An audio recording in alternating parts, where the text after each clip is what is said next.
I'm a co-founder of Clinical Athlete, and I have my practices inside of a weightlifting gym. My office is inside of a barbell sport gym. So that's probably about it. That's probably a good intro. Yeah, that's perfect. Okay, so we have this paper here, and we're probably going to jump off. The paper is going to be more of a basis for the conversation, and the conversation can revolve around strength testing, and it can kind of go off into whatever we want it to be, because strength, just defining what that is exactly is something that I've dug into more and more, and kind of the different determinants of strength. Even this paper, differentiating between peak force and rate of torque development, peak torque, rate of torque development, peak force, rate of force development. So I think even just that is a good delineation to start with. But this paper, pretty simple in its aim, this validity of handheld dynamometry and measuring quad strength and rate of torque development, because one of the big problems, especially with return to sport testing for like ACL, and that's going to be probably the heart of a lot of this, because it's one of the very few things that we actually have data on in terms of strength testing that seems to be meaningful. But most clinics don't have an electrical mechanical dynamometer, which a lot of people call an isokinetic dynamometer, but actually called electromechanical dynamometer, that measures isokinetic strength or isometric strength. But most clinics don't have that. They're really expensive. So an alternative is a manual muscle test, which is garbage, especially basically with the manual muscle test, like for a quad, you're measuring your strength as the tester. And if your client has any type of quad torque, whatsoever, you're going to get pushed. So the system's not rigid.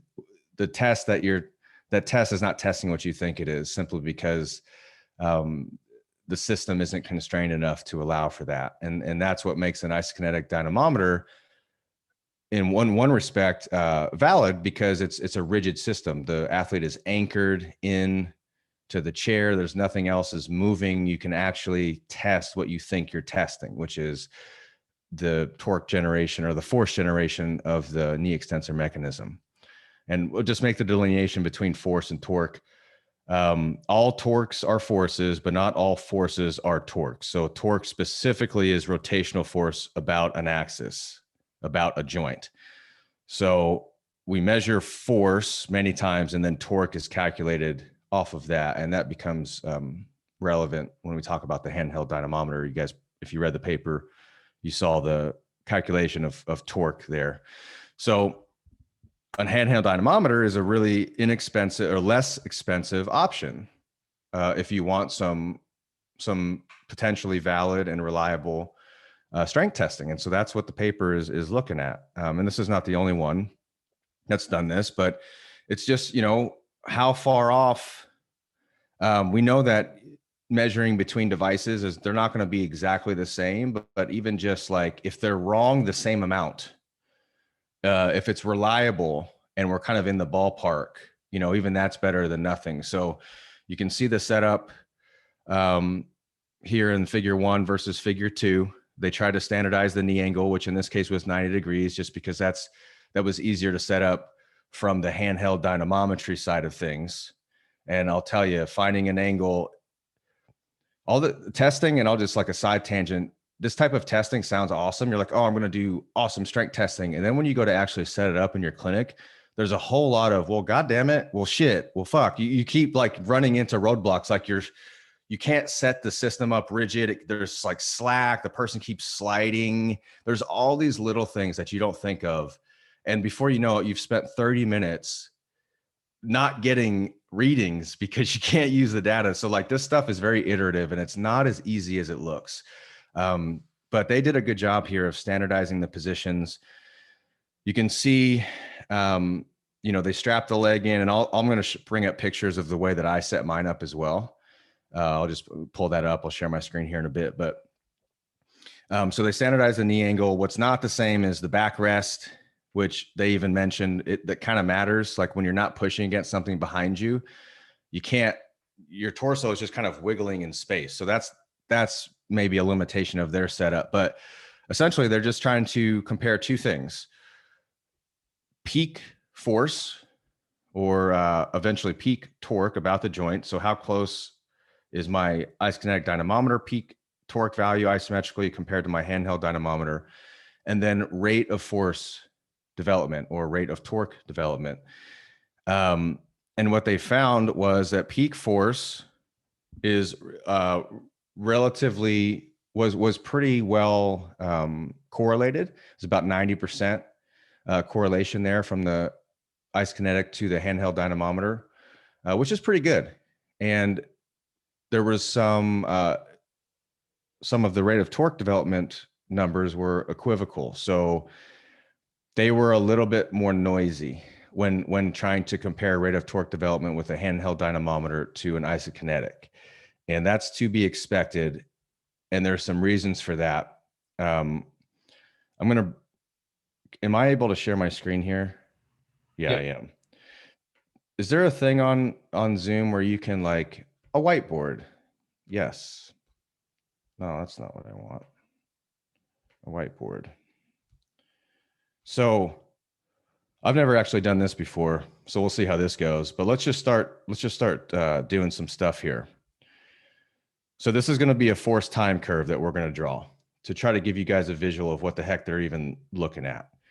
So over here, we've got force on the y-axis. And then over here, we've got time. And for a lot of these tests, they'll test for about 3 to 5 seconds. In this paper, they did 3-second tests. So they had the people put force into the unit for 3 seconds. Some papers will do 5 seconds. So we'll just say, there's something like this. We'll say this is the end of the test, 3 seconds. 1.5. So in sports, a lot of stuff happens in about 300 milliseconds and sooner, like cutting, landing, jumping. Things happen fast in sport. The second pull of like a snatch or a clean, from the power position to the extension is like 600 milliseconds, and that's considered slow compared to other sporting movements. The ACL is torn within 40 milliseconds of hitting the ground.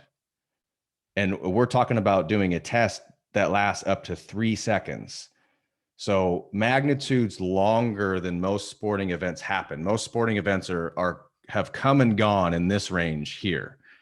And we're testing peak. And the issue is peak will happen somewhere in this range here. So you actually get a peak force reading much, much later than where you have to use your force during sport. So that's one of the issues with only looking at peak force. And that's what they talk about, is your athlete may get to a peak that's relatively high, but if they're too slow to get there, it's not going to make a difference in sport. And that's where rate of force development is important, is also important. So peak is still important. You still have to be able to produce force to produce it fast.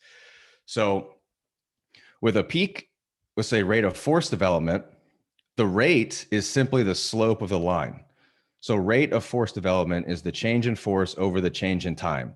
So you can take at any point in time, we go through this y-axis here, we can go up to the line and we can calculate the rate of force development at any point in this line simply by calculating the slope of the line. That's what rate of force is. It's the slope of this force time curve.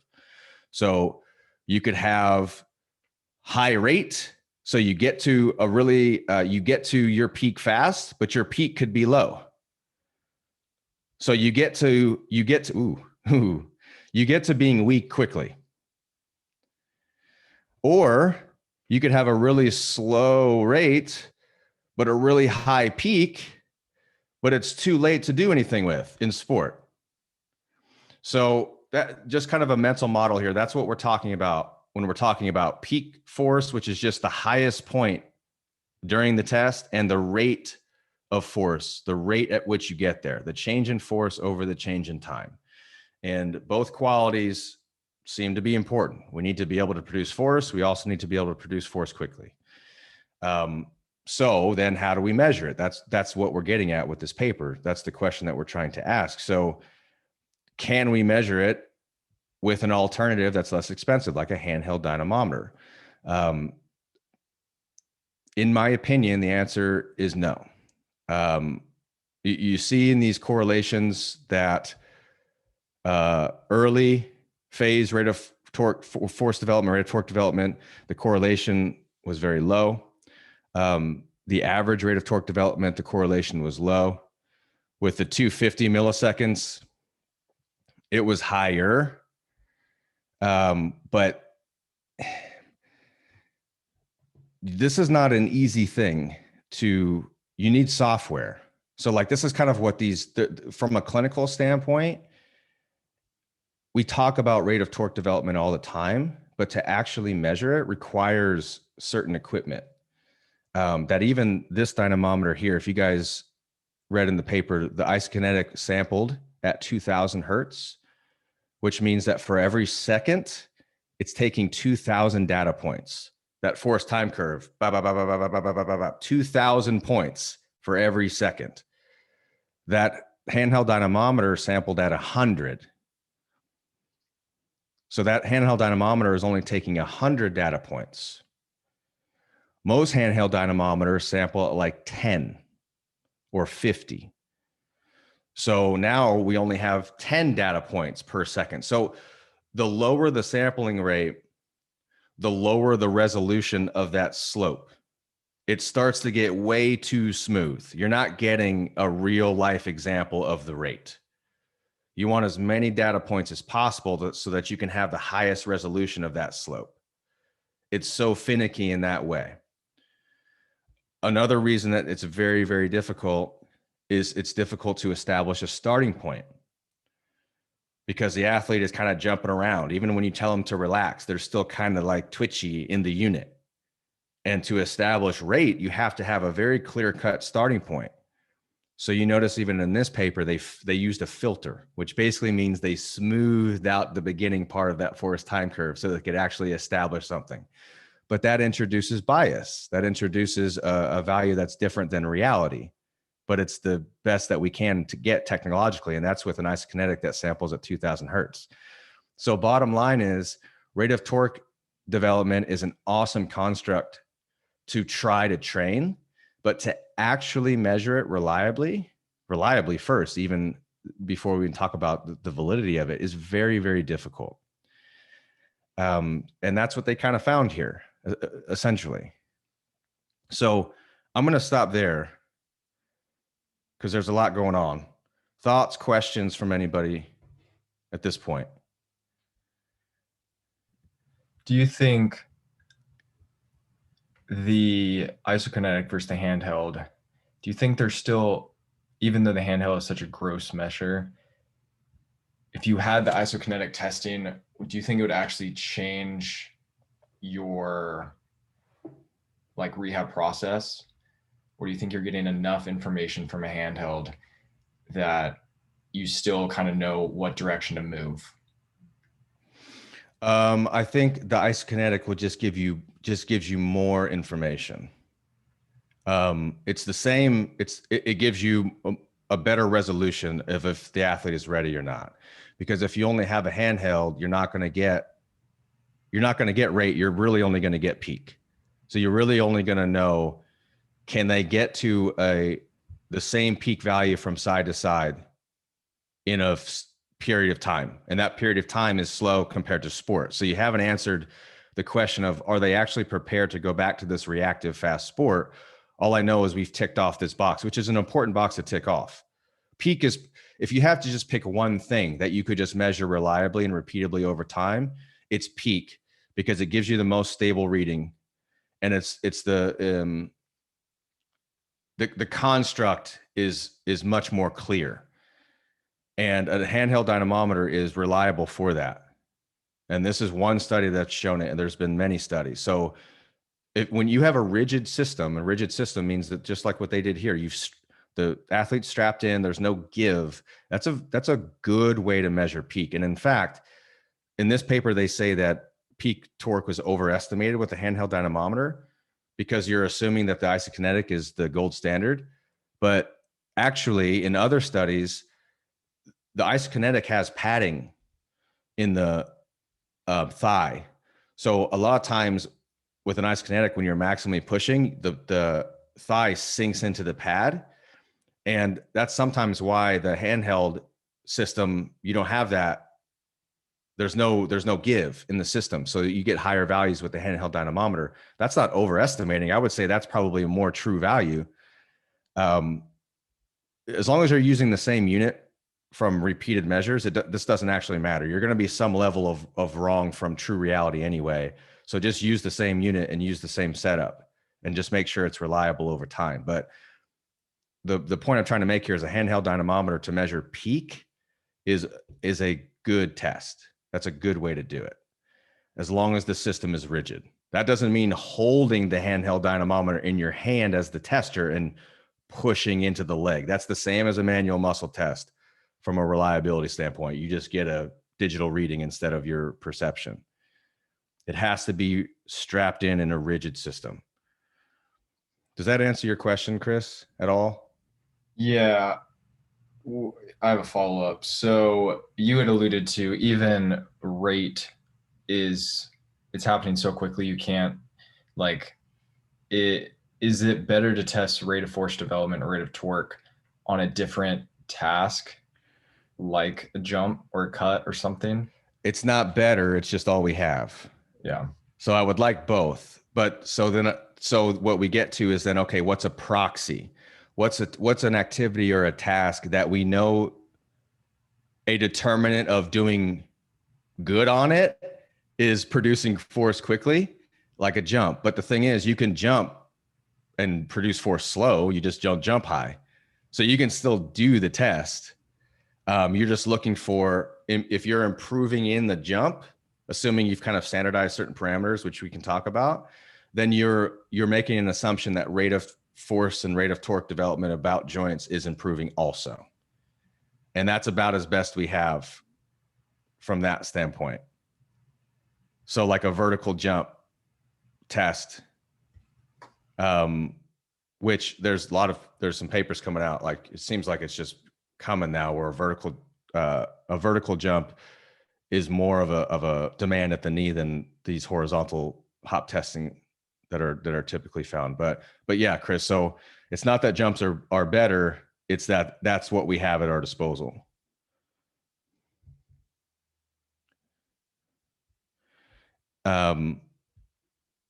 Anybody else?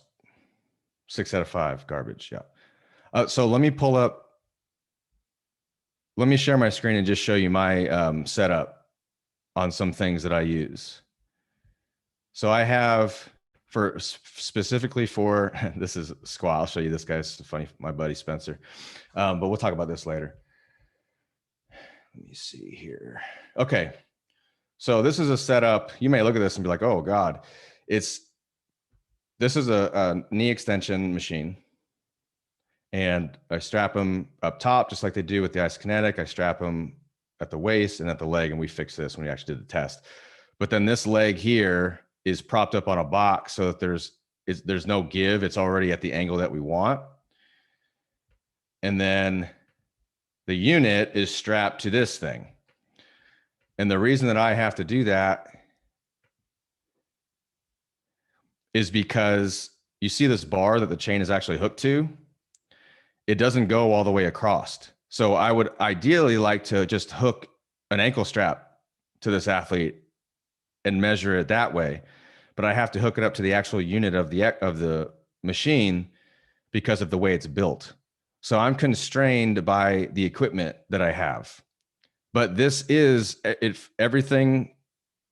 It follows the rules, so to speak. There's really no give in the system.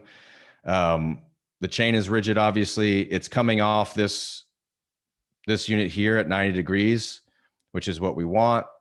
The big limitation here is that this blue pad that you see him kicking into, there's give in that blue pad. So it takes like the first half second to a second is just him mushing the pad to get to where it doesn't give anymore. So these, if you compare this value to like an isokinetic, it might actually be reduced in its peak. But as long as it's reliable, I know that it's going to be the same amount of wrong every time. And this is the reality of trying to test in clinic. And I'm showing you this because of that. And you'd be amazed how much tinkering was involved to just make this very simple setup. Thoughts and questions on what you're seeing here, other than what kind of unit this is, because I'll just send you the link. It's a great unit, but I was just going to comment on the padding. We also know, though, if I put them just against the steel, I'm not going to get the same force development because they're not going to push into that pane. So too uncomfortable. We're always choosing a level of wrong, right? Yeah, for sure.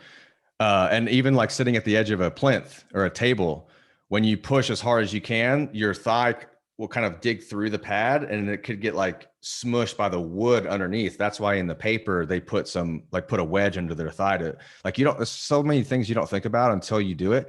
And sometimes the athlete won't tell you unless you ask. So they won't tell you what's uncomfortable sometimes because they don't want to tell you it's uncomfortable.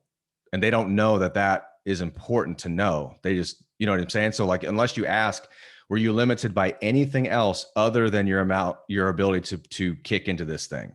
You have to ask in that specific, did it hurt anywhere? Was there discomfort that was limiting your effort? Because a lot of times they won't just explicitly tell you that.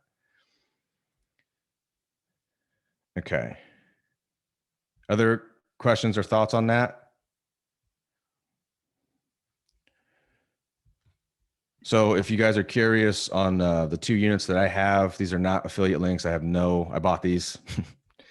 I have a dynamometer here. That's a push pull. It's $800.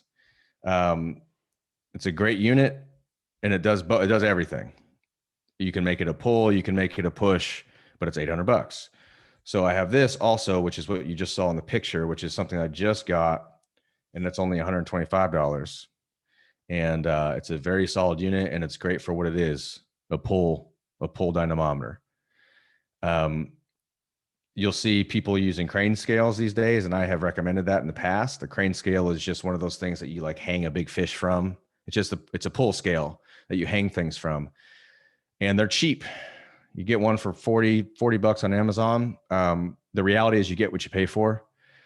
I've ordered quite a few of them and they're cheap plastic. The hooks break. You end up buying 3 of them over the course of the year. You might as well buy this 10 deck unit. And also the crane scales are just, they don't hold they don't capture the peak a lot of times. So the person's like kicking out and the reading is just going all over the place. You're like, fuck, you got to like record it with your phone and then find it. It's a pain in the ass. So I think this last unit, as far as just like knee and maybe some type of whatever you want to do a pull test with, that's a pretty solid, it's a pretty solid unit. Now, so I don't want to get too far away from the paper if people have still questions about the paper specifically. So are there any thoughts about that? Quinn, I like as a student, and this kind of gets at Chris's questions earlier. I like in thinking about return to running and starting a return to running progression in ACL post-op. Are there rate of torque development measures that you're looking at before you're like, okay, like we can kind of start leaving the ground and landing on, the other leg, whether it's like a mock drill or, something aside from marches, where you're like, I would like to see this before we start this progression?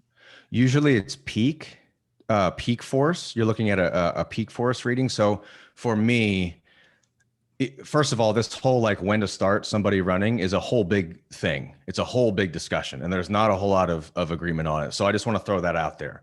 Some people are just time-based. Just, at 12 months, you can run or 12 months. I'm sorry, 12 weeks. At 12 weeks, you can run. At 16 weeks, you can run. Some people just have those time-based cutoffs. Some people have more criterion-based cutoffs. You can start jogging. You can start a walk, run, jog progression when you're 70% of peak force, peak torque. So when your affected limb has 70% of the peak of the uninvolved limb, we can start our walk jog progression. And then some people like me, for example, are kind of we do both. So I don't see much like starting running super early. I don't see much benefit in the long run. It starts to kind of wash out. So for me, it's usually like 12 weeks and I want to see them about 70%. 60 to 70% from a symmetry index. And that's just peak. Okay. Now there are exceptions. So one example is somebody has just come to me recently after 6 months, they had subpar rehab, but they're 6 months from running, or 6 months from the surgery. So they're 6 months out post-op. I didn't see them during that time. They're coming to me 6 months post-op. They've got a quad deficit at 50% still at 6 months. And that was measured in my office at 60% deficit, actually. And then he went to get tested on an isokinetic, and it was like a 55% deficit. So large deficit. However, it's 6 months removed from surgery, and he's back to being a full-time firefighter. So for him, he's going to run his job anyway. So like we're going to start running pretty much now, even though his quad strength is less than what I would typically clear somebody for that walk run progression, only because of his case is specific and the timeline has been stretched out. So generally the consensus is the criteria for strength, you're looking at just peak. And for a lot of people, the agreement is 70%. Some people are stricter. Some people are like, no, we're not going to start running until you're 80%. As strong on the surgical leg, but it's usually peak and not rate. Go ahead. Gotcha. No, Does that sure? If there was like, because I've heard the strength measure, but I wasn't sure if at some point we had like a rate value of like 60% or whatever before we start the progression. So that's helpful. We're not there yet because this Biodex that they use in this paper is a electromechanical dynamometer. This Biodex, it's sampled at 2000. A lot of electromechanical dynamometers sample at like 100.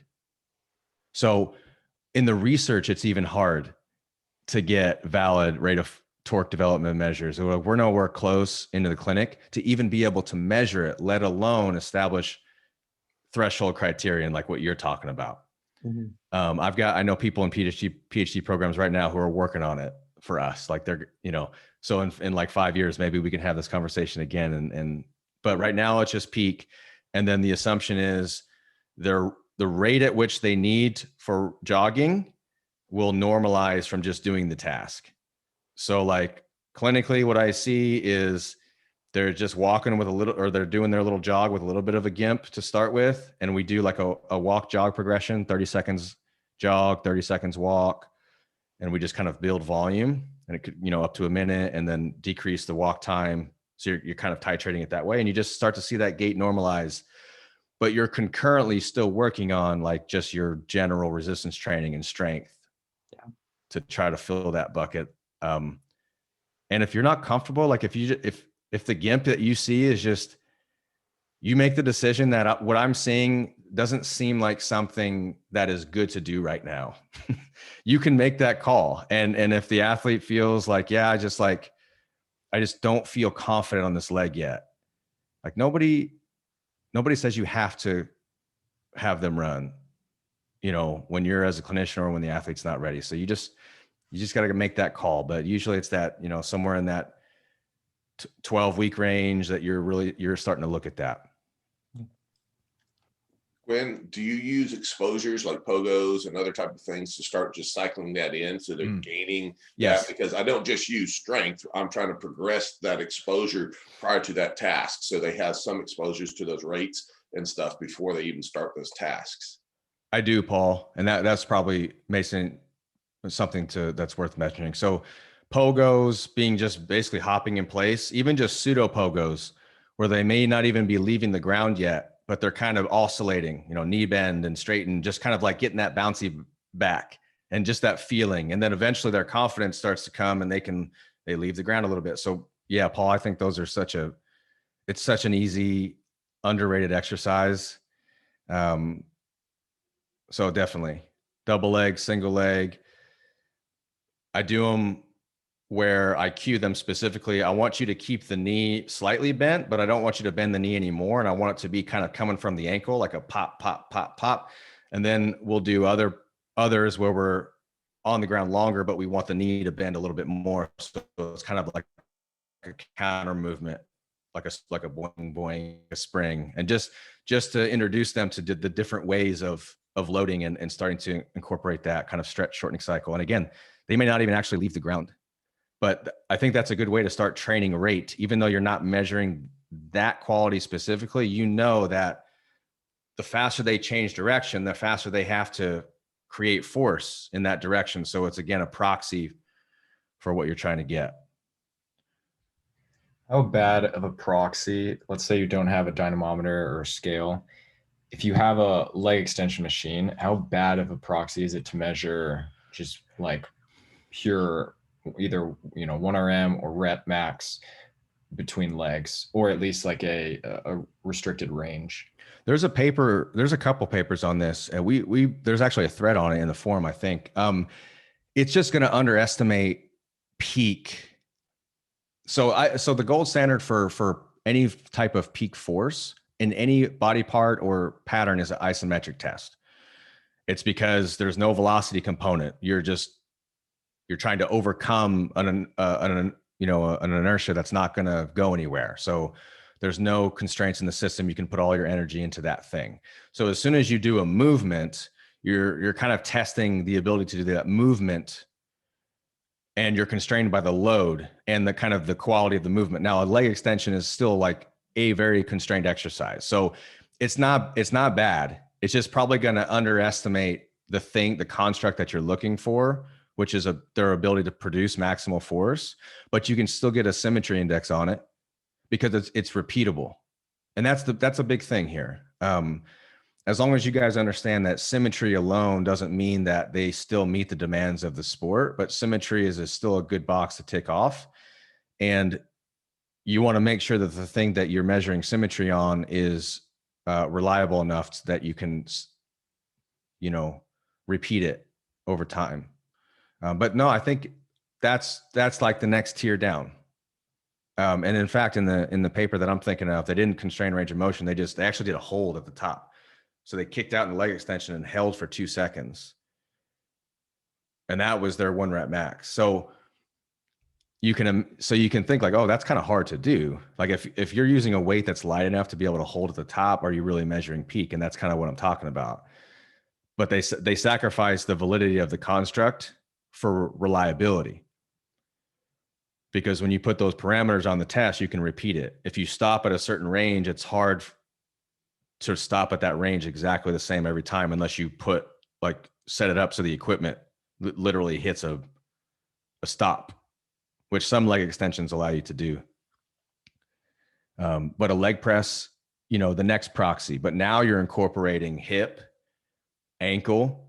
You're going to put your foot in different spots on the plate. On a leg press, you're testing now different internal joint moments. They may move the weight. So the summation of reaction force is the same from test to test if there's the same amount of weight on the machine. But if your foot is in different places and your knee, hip, and ankle joint angles are different, you're measuring different torque values at each. And so again, it's kind of like, what do you want? What are you willing to sacrifice? And I don't have the answer of what's better or what's right. I like to try to test the thing that I think I'm testing. And for me, a leg press is just a leg exercise, and we use it to train, but as a test, it's a little bit noisy. Like here, I'll share my screen. Like what I had showed you, this picture right here. Oop. This single leg, this basically single leg isometric squat. It's a quarter squat. I'm not measuring quad here. I'm simply measuring this athlete's ability to put force into the ground throughout this whole system, which is important from sport because that's what we do. Like we don't isolate these joints in sport. We use the whole system. But this alone would not be my quad test. This, if I had symmetry during this test from side to side, I wouldn't say, oh, this athlete's quad is a, symmetry index from side to side. No, I'd say their single leg isometric squat test is symmetrical from side to side. And now I'm making an assumption that this test tells me something. Were you doing this as well as the other one, or you could only do this because of the constraints of the gym? Both. I would do both. So what is, when you add this, what are you trying to gain from it? More of a system, a bit more of a system force. Because I'm looking at this and I'm saying, okay, from a landing standpoint, jumping and landing, a jump, there's a lot happening in a jump. So really all I can measure is height, and they can use a lot of different strategies. But in this test, I can at least standardize a position that looks like a jump and the power position and just an athletic position. And I can standardize it. And I can say the system can put this amount of force on this side, and then the system can put this amount of force on that side. And as things get a little closer together, I'm making assumptions that they have now the option to put force into the ground in a similar manner as the other side. Doesn't mean that they will, but at least I'm affording them now the physiological capability of doing so, or at least they're expressing that during this test. A test is reductionist. So by definition, you are making assumptions. And that's the reality of a test. That's the way it's supposed to be.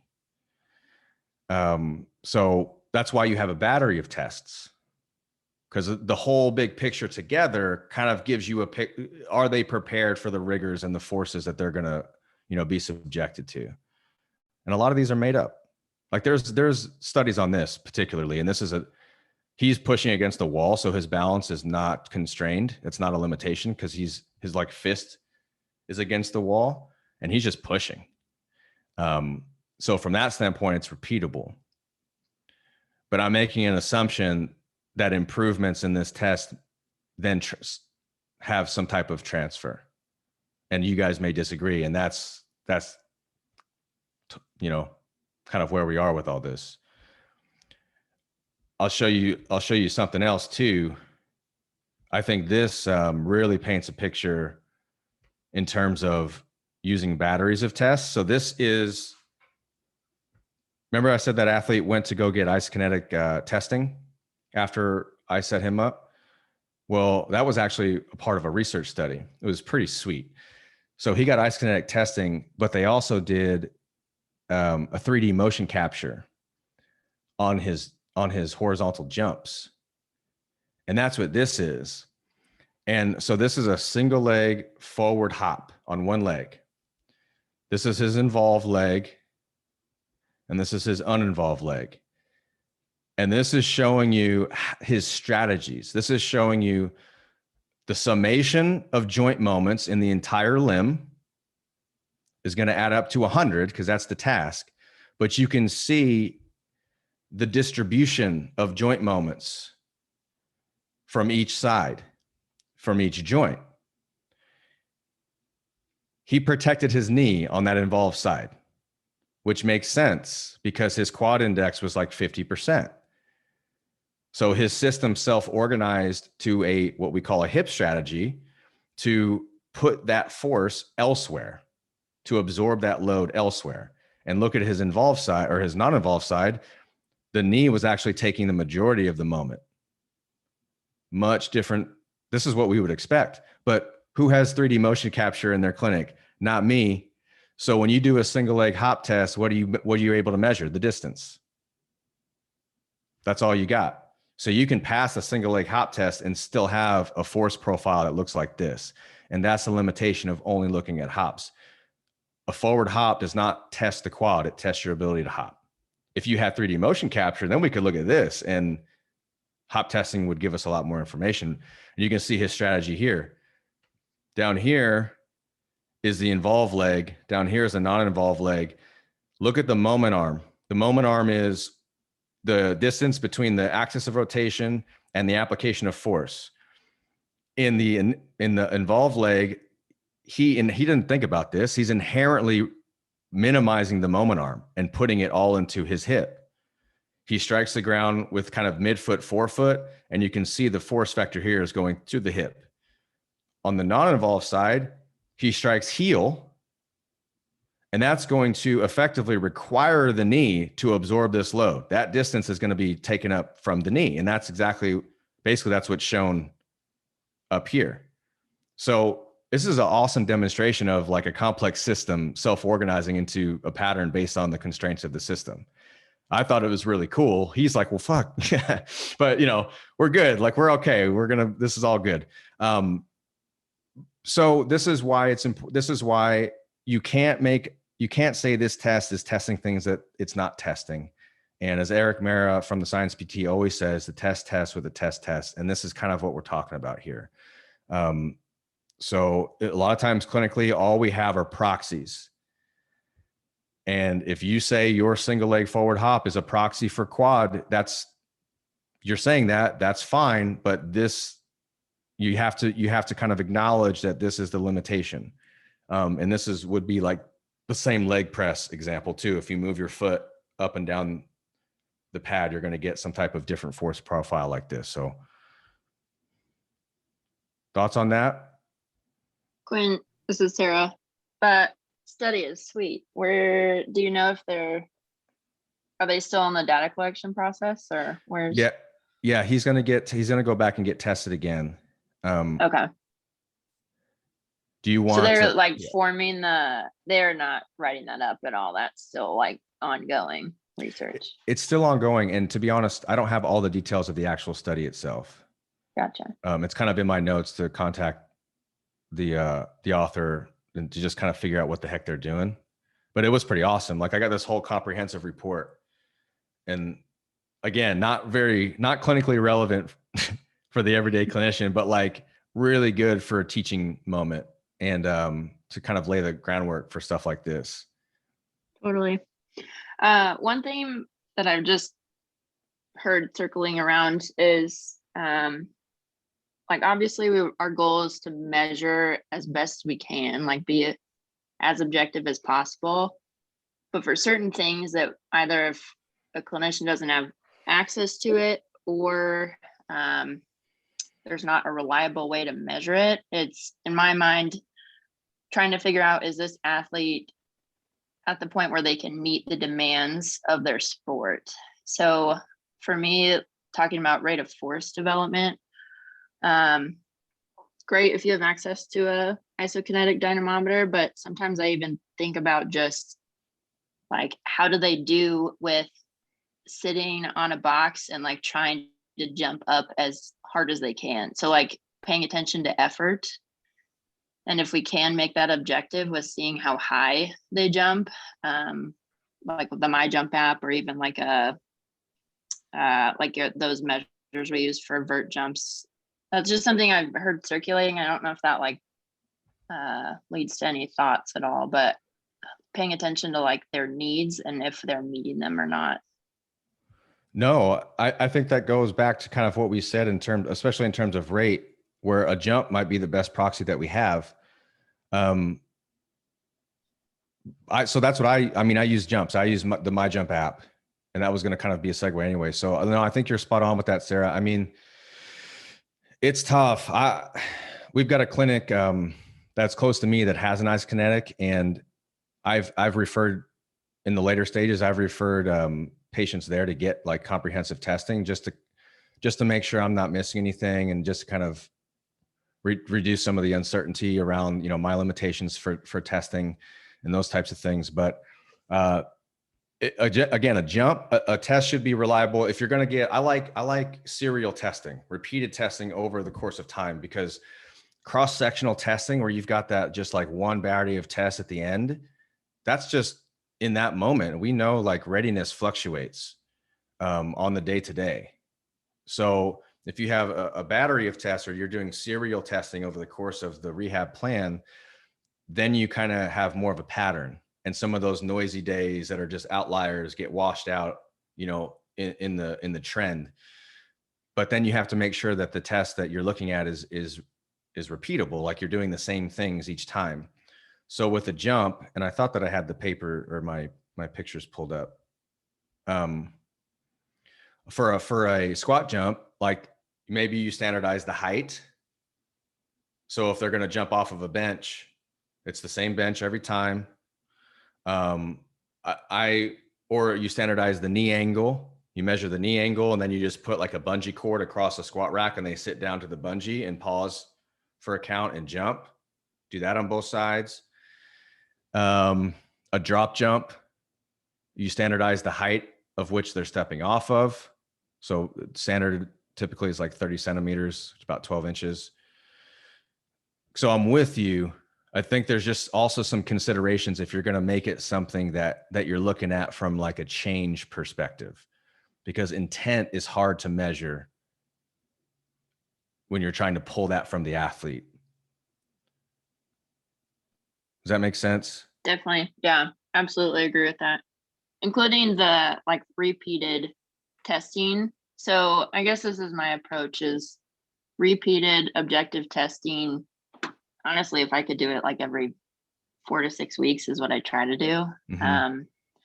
But then for those things that are harder to measure, like rate of force development, I like your ways of standardizing it. I think it's huge to think about how we can do that, and just being sure that, I guess I just think about effort in terms of that's what I hope to get out of the athlete to work on it, which that's getting a little bit away from this talk since this is on testing actually, but. No, but it's relevant though. And it's another confounder. So we just have to, that's why like a lot of the stuff is we want, at some point we have to stop and say, this is where the assumptions are in this test. I'm assuming maximal effort. I'm assuming they're not scared. I'm assuming all these things, but the reality is those are going to be confounders. In the beginning of rehab, they are afraid to jump. Like it's a scary thing. So it's not just their ability or their inability to produce force and produce force quickly, but it's also just their confidence in the task.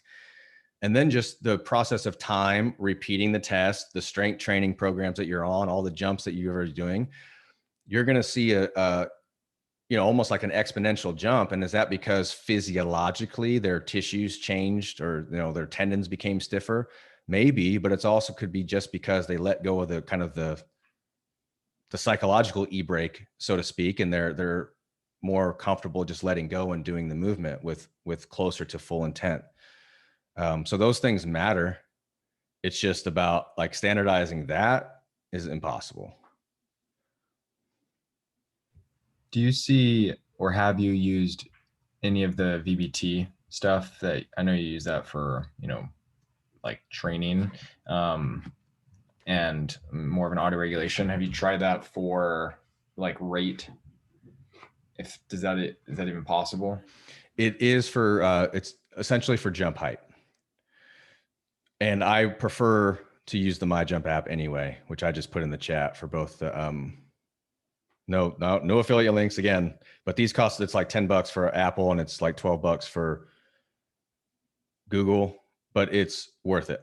So the MyJump app is essentially a jump mat in app form. So there's 5 years of data on it. That's not just, there's a lot of research on this app across multiple populations. It's pretty solid. It just measures jump height from flight time, just like a jump mat. So you can game it by tucking your knees and landing. So you increase your flight time. Just don't do that. Just cue the athletes. Like you can cheat anything. You can cheat a vertec by not reaching, you know what I mean? So I really like that app. Chris, for velocity, I use velocity. Takeoff velocity is also a proxy for jump height. So the higher your takeoff velocity is a really strong predictor for how high you're going to jump. And that makes sense, right? The faster you leave the ground. It's just those devices still are kind of noisy, and it's just annoying as hell when you lose a jump just randomly. Like for some reason the jump like this, one jump is like 4 times as high as the other. It's like, what the fuck? So it's trash, but it's annoying because that's a rep that's just lost for no reason. And I have like a wearable one. You can put it anywhere.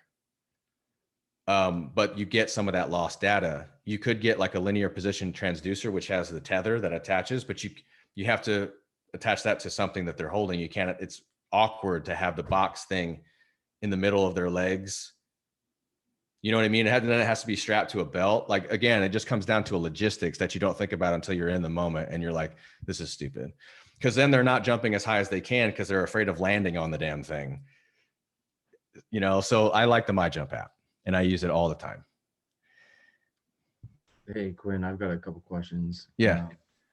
So I guess related to this topic right now, how about using VBT with like a barbell? So seeing how because I know that's been used for like athletic daily readiness, but I don't see where and when you would try to apply that and like which measures would be most valuable to you, like throughout the rehab process.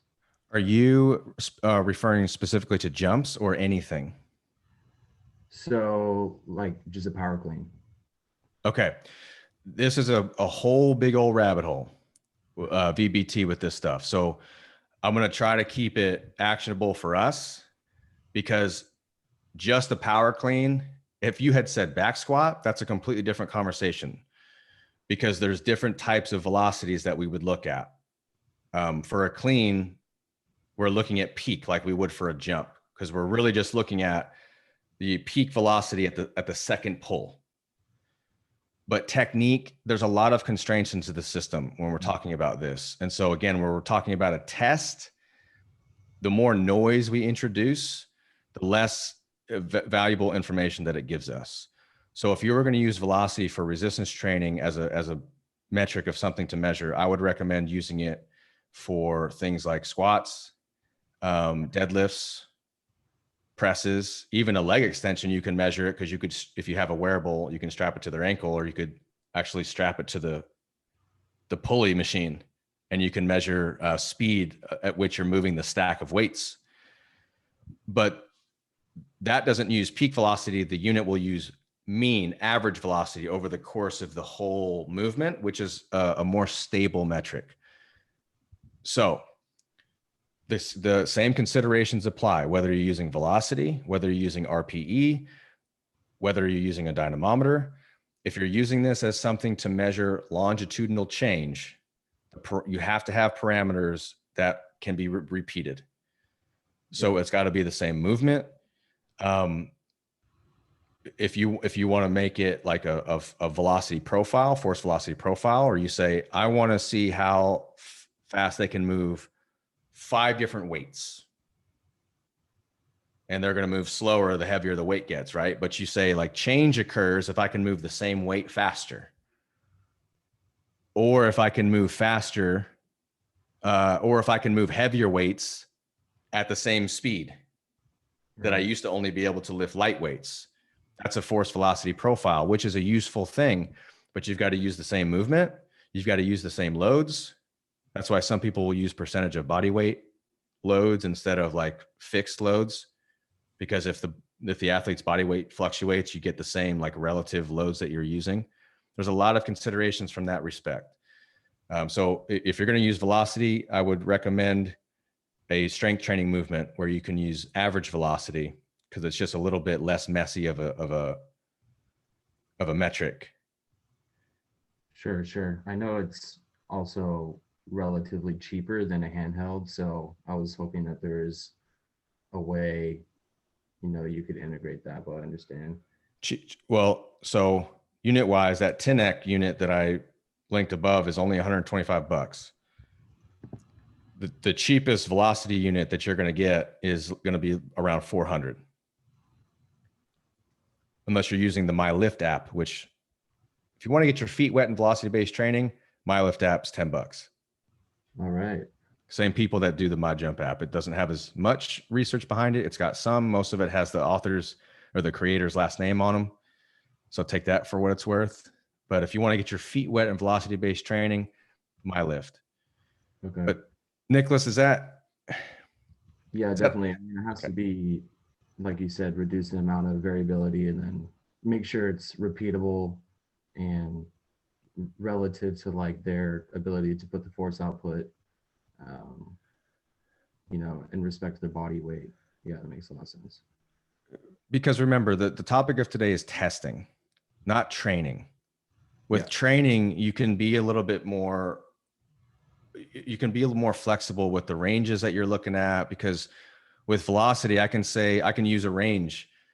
I just want to see what weights you're moving, you know, between 0.4 and 0.5 meters per second over time. And all that, you're moving heavier weights within that velocity range. But the more range that you introduce as your kind of metric, the more variability that you're also introducing. So that's a velocity. I love velocity-based training for certain movements. But when it comes down to testing, you just start to kind of, even in the moment, I can't, like, I'm embarrassed to say how many times in clinic with a person in front of me, I've been trying to do a test and something keeps going wrong and I just have to abandon it.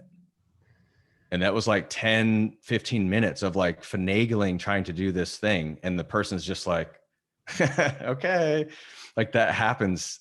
So you just start over time, figure out like what is an optimal land test that I would like to do, and then what is realistic within the time that I'm going to have with this person and my equipment constraints, and ultimately like the information that it's going to give me over time. Sure.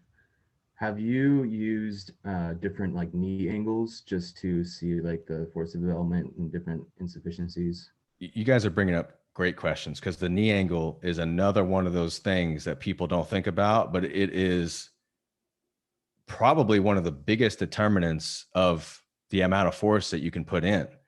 I was actually really surprised in this paper. They measured at over almost, it was like 3.5 to almost 4 Newton meters per kilogram at a 90-degree knee angle.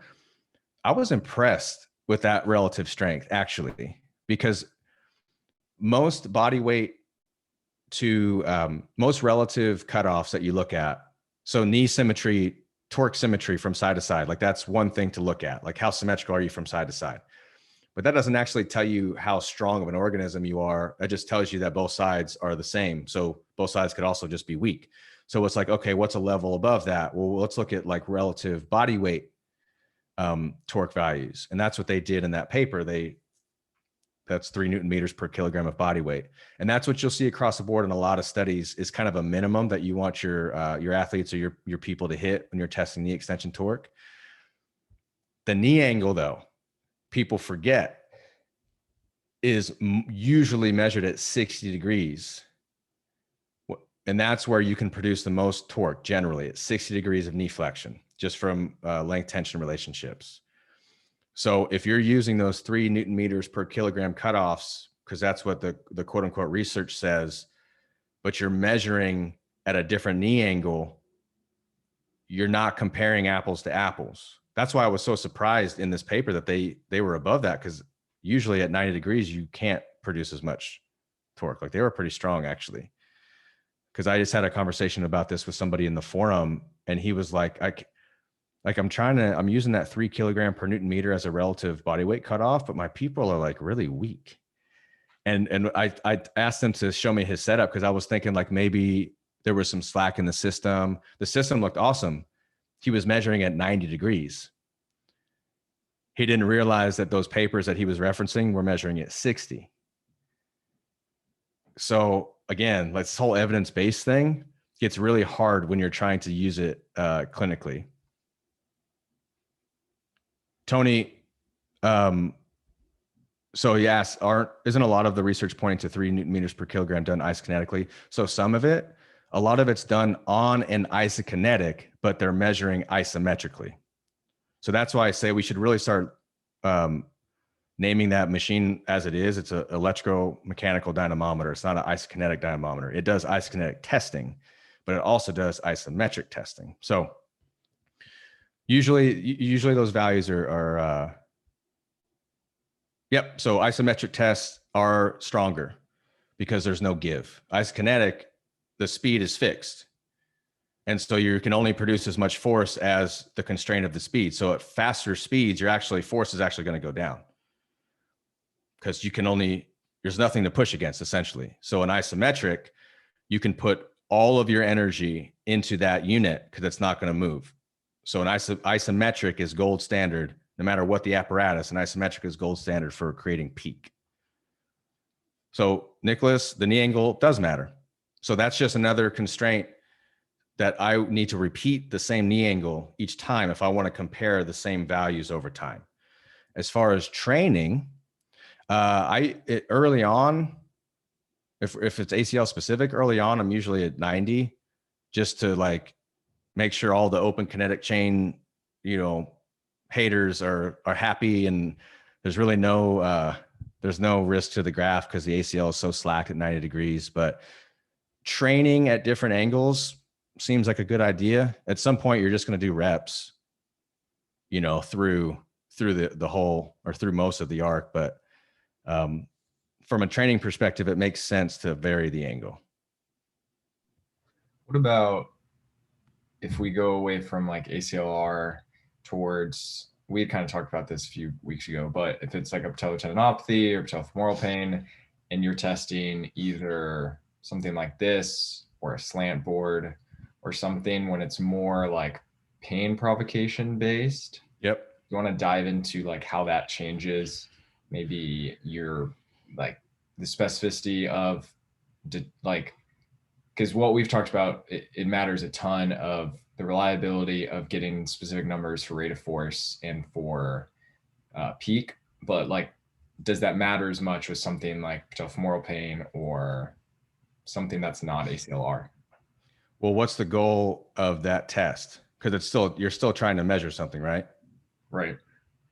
So if you change the parameters, you're measuring something different. Like if my slant board is at like 45 degrees and I have them do it, and what's the measurable? The measurable is knee angle to the point of what? And this is, I'm just like generally to the point of some type of numerical pain rating scale, to the point of a level of pain in which they can't go any further.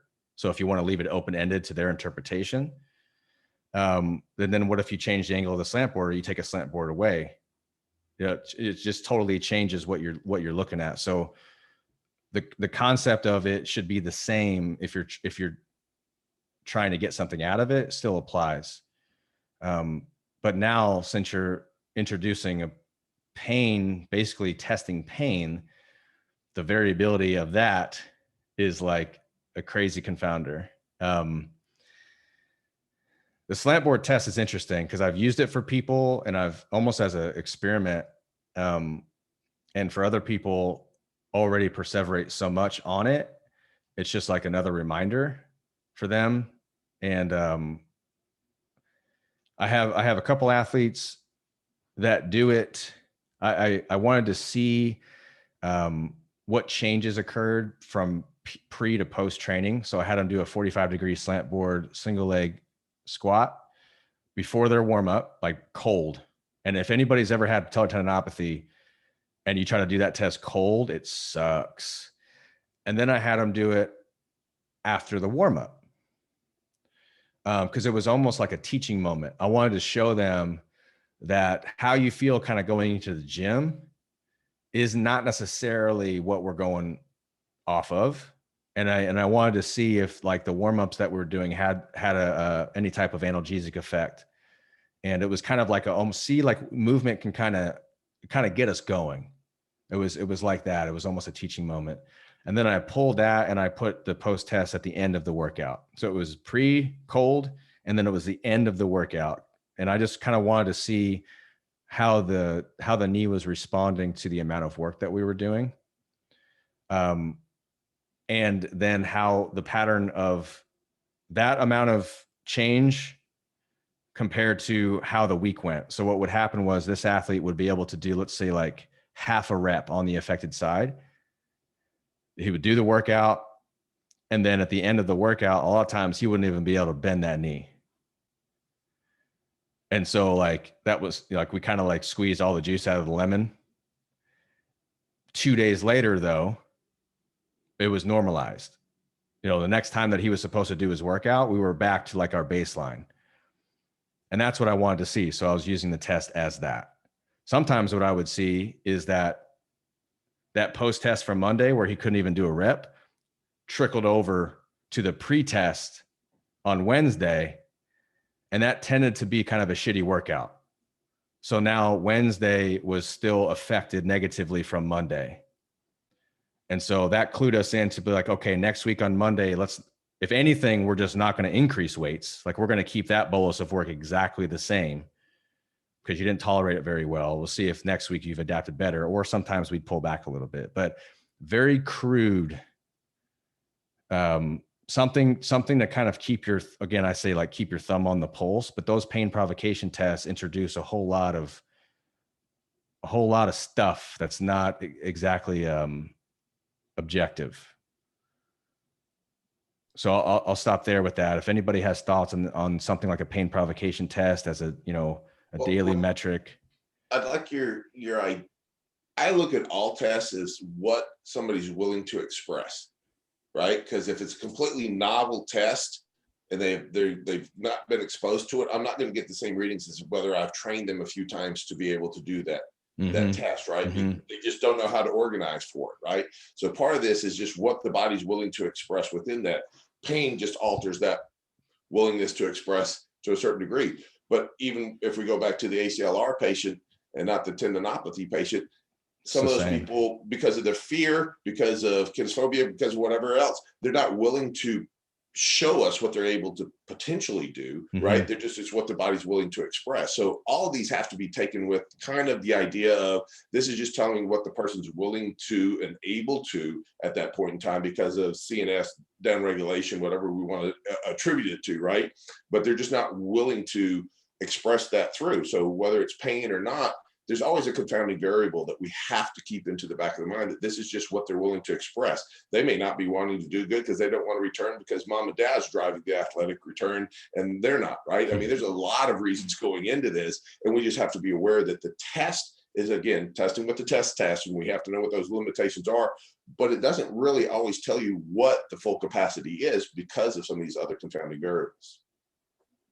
And so under that, how do you, in looking at these pain tests, are you using those just as readiness as to a load training guide? What are you looking at those for to give you information?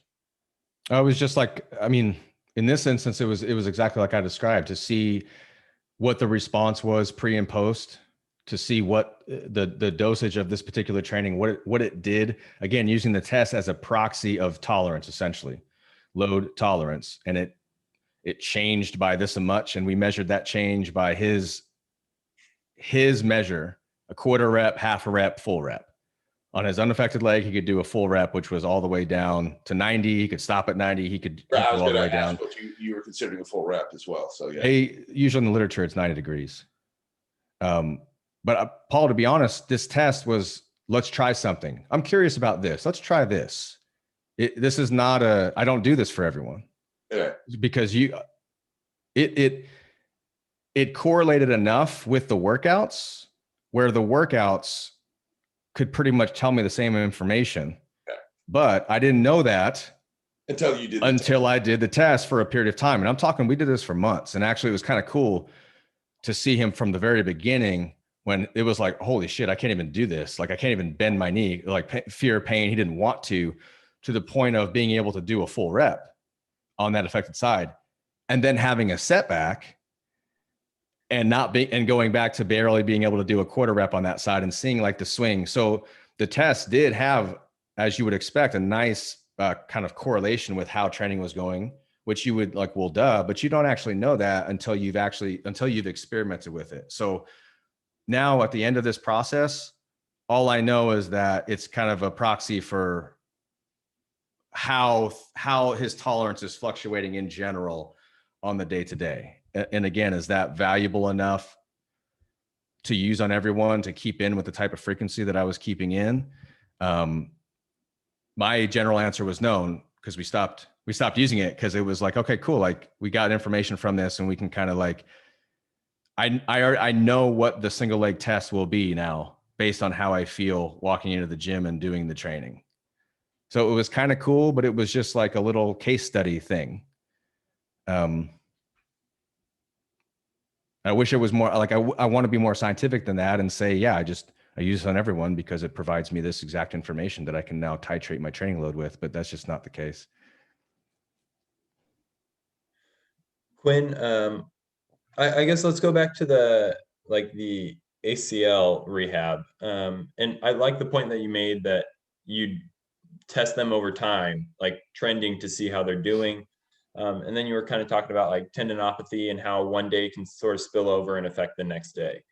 And just being a lowly second year in PT school, like how often are you revisiting that testing throughout the process? Like, do you have like how often are we doing, like once a month, or, and some of that too is like, yeah, I guess I'm just kind of wondering about like, how would you go about structuring like a longitudinal testing with a client? Which tests are you talking about specifically? Yeah, let's go with like that setup you had for the like non-moving knee extension. So we're looking for like peak force. How often are you sort of just with that one, since that's kind of what we would be able to like accessibly use in a clinic? Once a month is usually what I try to hit. And I don't have, you ask 10 different clinicians and they're probably going to give you 10 different answers. And a lot of it's based on the amount of visits the person's coming in with. And, a lot of that stuff that's not ideal, but I do once a month for that specifically, because to me, it's enough time to allow for some change. But it also gives me enough tests at the end to try to weed out some of the noisy days, the outlier days. Maybe they just came in one day and we were supposed to test it and they were just like shitty. They didn't sleep the night before and it's just going to be a bad day. And that test is not reflective of the progress that they've made as a whole. It's just a cross-sectional snapshot. And so I've just found that once a month, and the time of that setup of that particular test, once a month has been adequate. For the jumps, though I do those more often. I mean, you can do those, you can embed those tests because it's so easy to do. If you've already got jumps in the program, every time squat jump comes back around, you could just video the first one or video, you know what I'm saying? So and this is where like estimated 1 rep max, some of the velocity stuff that Nick was asking about can actually be useful from a frequency of test standpoint, because you can embed those tests into their normal training. It's just more convenient to do so. Whereas that seated leg extension you have to set it up. It's a pain, you know what I mean? So you can't repeat that as much within their already like their testing bolus. But the jumps, you could do that every week if you wanted. I mean, and I've just because a lot of times you're not going to see that change. And sometimes the athlete's like, well, it didn't change. It was like, well, it's only been, it was like last week. You know what I mean? We just did this. So sometimes it just doesn't matter as much. So you might spread that out to every 2 weeks. So like for the jumps, for me, it's definitely every month that I'm getting those hard, like actually measuring the height of the jump. But as for various reasons, you could do it more frequently with those embedded tests. Estimated 1 rep max, similarly. So does that give you a general idea? Yeah, it does. That's okay. That's super helpful. Some clinics are limited, or just decide to do their battery of tests. You'll say maybe the first one is at like 4 months, the next one's maybe at 6, and the next one's at 9 or something like that. Some do their battery of tests at the very, very end, almost as like a formality, because they still get discharged, like no matter what. It's pretty odd. And the guy that I was talking about who was 6 months post, his physician discharged him from physical therapy because he was 6 months post. They eyeballed they gave him one like single leg hop. They gave him one crossover hop and they just eyeballed it. They didn't test his quad or anything. So those scenarios still exist. More than we'd like. I mean, physicians oftentimes are using a time calendar, not necessarily criteria based. And that's the sad part, is you're starting to set things up and try to test things and get things going. And then all of a sudden they're gone. And you're like, call them and say, hey, what's going on? Oh, my physician released me. And you're like, release you to what? Well, he said I was 6 months or 9 months. So I'm ready to do whatever the fuck I want. And you're going, not really. Yeah. I mean, and that's the realities. I mean, it really is, unfortunately. So I'll pull this one thing. This is going back to quad, and this is more of like, we're getting down the rabbit hole of crude to crude to crude, but something, it's like somebody comes into your office and like, you got to do something with them. You got to treat them and you got to do the best you can. Like a test is, all you're doing with a test is you're trying to manage some of the uncertainty. You're trying to get some little piece of information that you can make sense of. And so something like this, I'll just share something like this right here. If you can, you guys are in my way. Hold on. Let me move stuff. Okay. Can you see this little wall squat sit thing? So again, what this does is it takes the hip strategy out of the equation because they can't, the wall's in the way. You can standardize, like you can put them on a slant board if you want. It's just nice if you don't have one, you just put their heels on the wall. So you could, this distance is pretty much fixed from the actual point of force into the ground to the wall. And then you can do this single leg. And that hip strategy that the athlete used with those single leg hops, well, he ain't got that with this exercise. And we did this, he was able to go all the way down on his unaffected side and he could barely move on his affected side. So it's okay to use a hip strategy. I don't care what strategy you use. The problem is when you don't have any other options. And that's this idea behind movement variability. Because sometimes just, a straight knee, locking that knee and boom, putting your foot into the ground is the fastest way to get to where you want to go or to get away from who you need to get away from. So we're not trying to take away high performance. What we're trying to provide the athlete is as many options that they can self-select as possible. And if your only option is a certain one, that's where the issues are coming to play. So this can be an exercise. It can also be a test because then you can measure the knee angle. And my instruction is go as far down as you can actually get back up.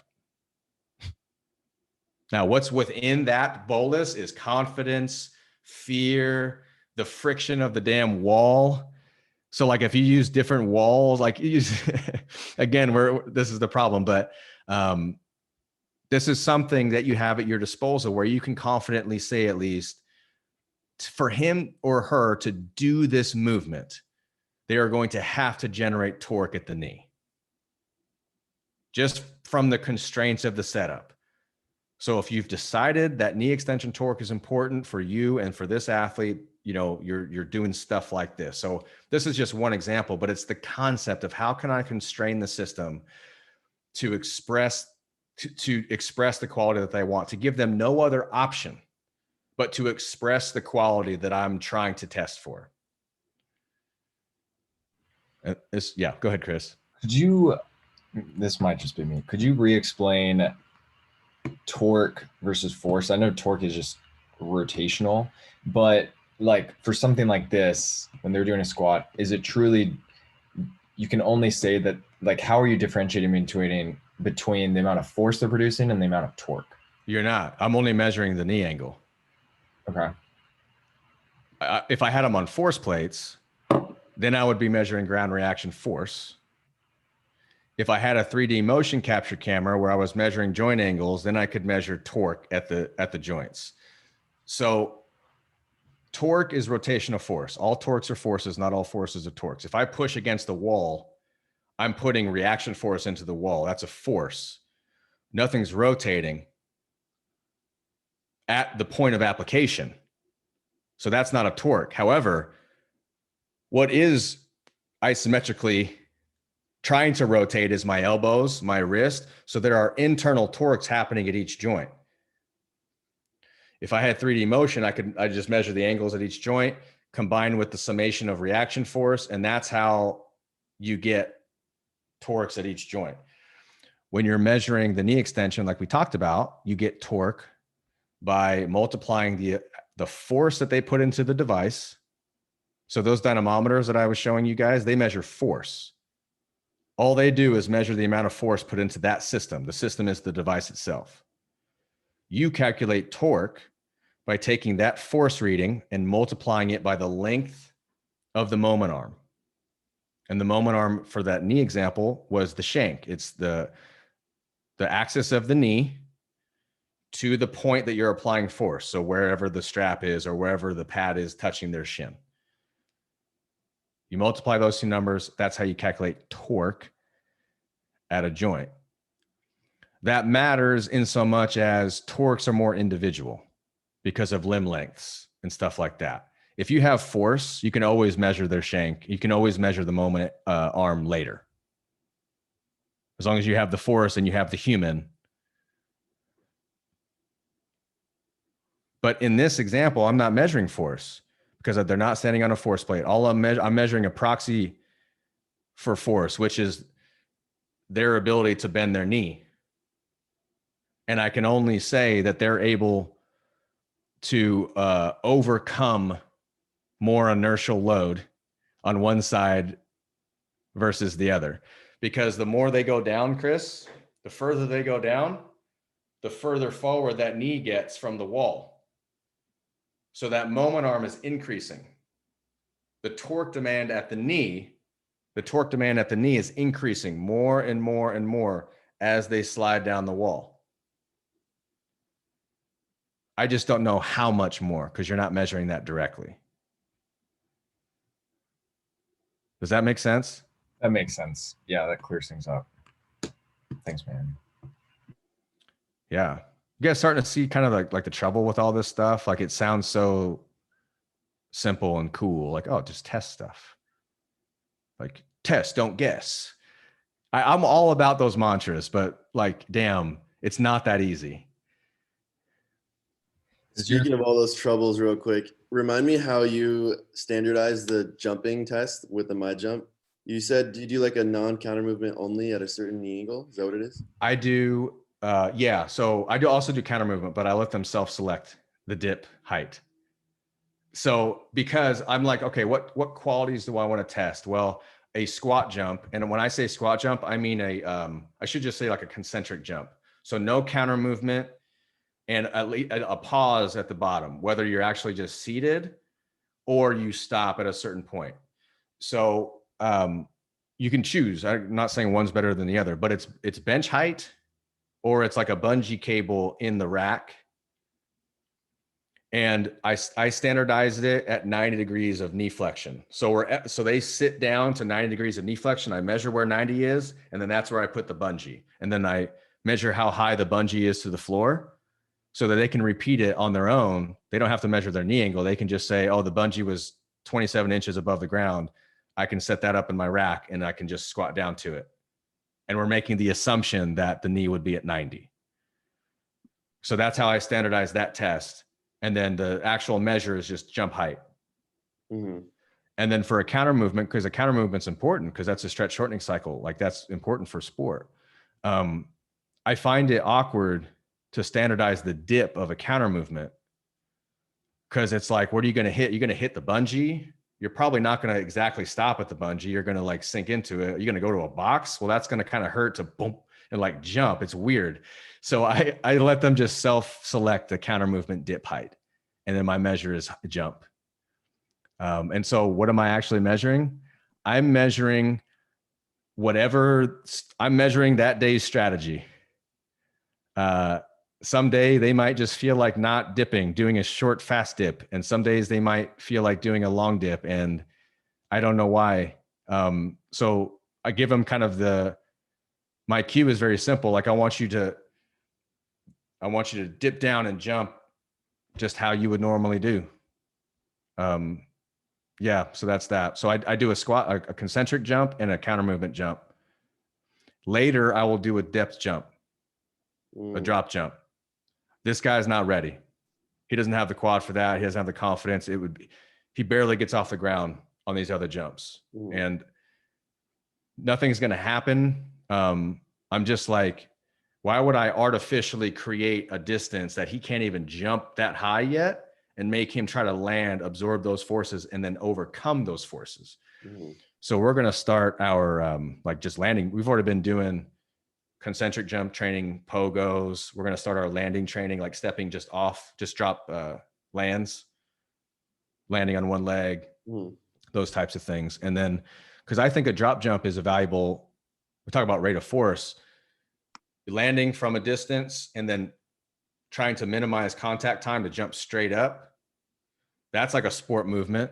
Because in basketball, I don't care how high you can jump. If you're too slow to get up there, somebody else is grabbing that rebound or somebody else is, so different qualities. With a counter movement jump, I want them to maximize jump height, just a counter movement jump. Like that's the goal. Like you dip down as low as you need to jump as high as you can.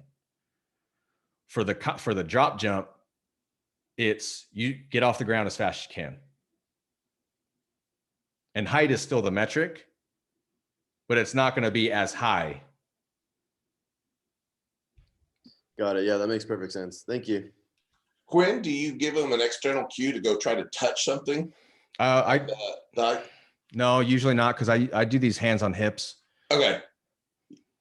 Just because for training I do, and we use arms because you're going to jump higher with your arms. Right. And they need to be prepared not only for the skill of jumping with their arms, but also to be prepared for like landing from a higher jump, right? So if everything is just done, but from a testing standpoint, because of the repeatability aspect and of the fact that like I just want to know what their legs are capable of, I do hands on hips.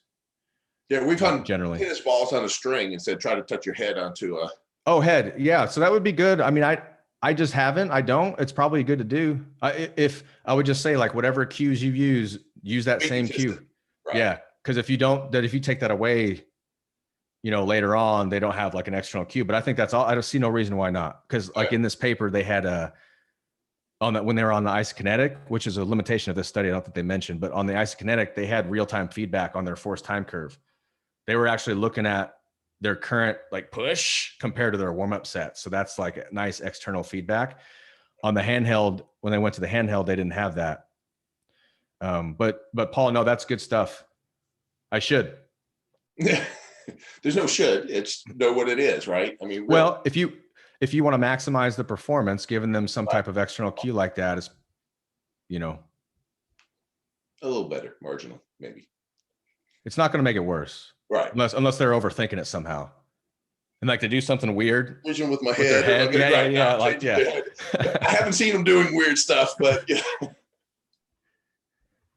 Quinn, do you think over the past few years, your thoughts on testing and your applications of testing have changed? And I'm assuming they have, but do you think that's improved patient outcomes during the evolution of testing? Oh yeah. It's basically just gotten simpler. So because I've realized the more I've tried, the harder it is to actually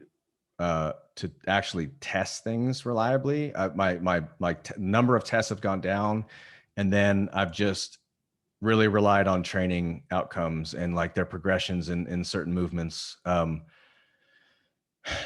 which almost goes against things because that's like, those are still tests, but those are the noisiest of noise. You're just looking at like external output compared to kind of RPE ratings and just seeing those trends over time. But I feel that that's giving me as much valuable information as trying to do some type of standardized non-specific test is. And the time is not, the opportunity cost of messing around trying to do the test is not as lost because we were going to do the training anyway. So to answer the question, Chris, it's just simplified. The process is much more simplified, and I'm much more skeptical of myself in that. I'm constantly kind of asking myself, like, what am I doing here? Like, what is this actually going to change going forward? And how am I going to make decisions based on this information? And when you ask those very simple questions, you start realizing, that some of the things that you're quote unquote testing is just not, it's not giving you a whole lot. And I'd like to segue off of that, because the reality is we call these oftentimes return to sports tests, but I think we should return the whole fucking thing, because it's not a return to sport. It's a return to start training. Maybe it's a return to start doing some of the things, because these are minimal things. Man, you're so like, I agree with that. I just don't think people cut, just like talking cutting in sport. If you guys have ever been on the ground level of a game and you're like kind of on the sideline and close to somebody who plants hard, you can almost hear the thud and the amount of force that people put into the floor and the ground during an actual game, and just the reactive quality of that. A lot of times we are just nowhere near recreating those things in clinic. I'm on that kind of kick right now where like I'm watching my people with ACL reconstruction. We're doing their skips, doing their stuff, and my cue is put force into the ground, like boom, boom. And I'm watching these videos, and it's like you are not like, it looks like you're doing a warm up. It looks like you're doing a cool down, like track warm up, and you're ready to go home. You know what I'm saying? And I'm starting to get that across to some of them, and they're like, "You're right." Like after they watch the video, they're like, "Oh, okay. Like I see what you're saying. Like pretend you are in the game," and that's it's so hard to recreate. So it just might not be, the test might just be what you said, Paul. Like I still think they're important from a low hanging fruit standpoint. Like if we can't tick a certain box off, like if you can't even just get off the ground, and if you know, if you have 30% of the force on one side, like there's just some low hanging fruit that we can tick the box off of with. And a lot of people don't even do testing. So like we shouldn't even be having this conversation until like there's across the field, there's a standard of care that is, at least we're all doing testing of some sort. Because a lot of times it's just time-based, like you said. So then we can have the conversation about, okay, which of these tests are trash? But when people are not even doing tests, it's like, where do we start the conversation? Right. So no, I agree. We've got to be testing. We've got to get at least 70%, let's say a minimal threshold of 70% of the people actually doing some of these tests, right? But then we also have to recognize that these rule out people, right? So if you fail a test, it means you're probably not ready to do anything. But once you pass a test, it doesn't mean that you're ready to do anything. I can't tell you that you're ready to do anything. I can tell you that you're not. You don't meet these tests, and so it's probably not wise to do something. But I can't tell you that you're ready to do shit, because the difference is too large. Mm-hmm. And I do fall back somewhat on like Rob Pinarello's type of, are they ready to go back to sport? What is people in their position in their sport? What are the other test metrics that they have? What are their verts? What are their 40s? What are their stuff? So that we have a broader base of what we're testing against now of returning to actual sport. Because these are minimal thresholds. Those are kind of where they need to be as far as other thresholds. The testing may not be as good. It's maybe what's their vertical, what's their 40, and what's their bench or squat, depending upon position or whatever. But at least where do they compare to their peers before they go back out onto the field, right? And if a high schooler is squatting 425 to be in the 90th percentile, and my guy, even though his leg symmetry index is 90% and he's squatting 250, how do I say he's ready to go back to sport? And then how do you say he's not? And that's also the big thing. Right. What we can do is we can present the information. We can make our recommendation, but that recommendation may still be biased as well. Cause I like back squats and stuff. So I might look at those upper thresholds of position specific weight room numbers and kind of be biased to that. Like, you're not ready, but is that actually the case? I don't know. Right. And Eric Muir and I had a discussion, and his thing was like, look, in the end, it's that individual's choice, right? If it's your scholarship on the line, you're going to go back and play, whether my testing says dick or not, right? I mean, the reality is there's other variables that come into that. All we can say is you passed the test or you haven't passed the test, right? So that gives us an idea that you may or may not be more ready or less ready. But in the end, the individual is going to make the determination one way or the other. I've returned people from ACLRs at 4 months. Back when we first started, right? I used to cut people out of casts for ACLs. And then we rapidly moved to where we're getting them back in 4 to 6 months to play. Now the literature is saying, well, why the hell were we doing that? Now we're moving to this other direction. You watch this pendulum swing and you watch some of this, but I'm not convinced that we've gotten any better. Isokinetics are coming back into vogue. We got rid of our Lidos and our other kind of isokinetics, and now they're becoming the thing. Shit changes but I haven't seen that our return to play and our safety and return to play has changed a whole hell of a lot. No, I don't think the numbers have changed all that much. But like you said, there's so many moving parts that every time you do a study, you're not comparing the same study, populations, because they're doing different things. And yeah. I don't know, guys. I mean, I knew at the end of this, it was going to be like, kind of like you pick if you're going to pick a test, and this is what I did want to end on. This is not a call to the test that you should use. Yes, I do certain things. That doesn't mean that those are the right things. Those are the things that I've chosen to do. The point here is whatever you choose to use, if you want it to give you to do the thing that you want it to do, there's some fundamental principles to follow.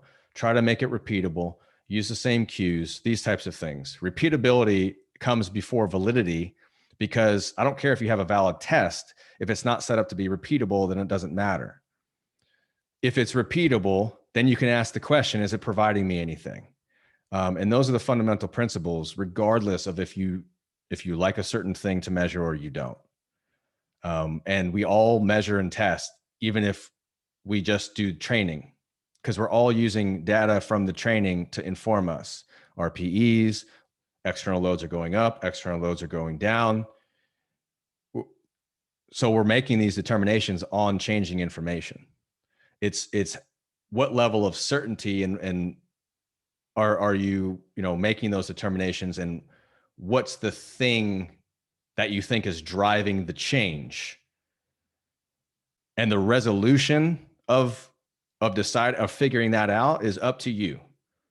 A knee extension torque test on a leg extension where I've got 4 straps on him. He's locked in the handles and there's nothing moving other than the force that he's putting in, is a very high resolution thing for a very specific quality or activity. A back squat is still using that thing, but it's very low resolution, as in it's blurry and there's a lot of moving parts and things that are happening. It's up to you to decide what's meaningful. Doesn't mean squats are not important. It's just probably not accurate to say squat is my quad test. That's all. If you decide, I just don't test quads because I don't think it matters. Okay, we'll argue, but at least we're getting somewhere. Like, you know what I'm saying? At least we're getting somewhere. That might be a perfect ending point. Does anyone have any last minute thoughts or questions?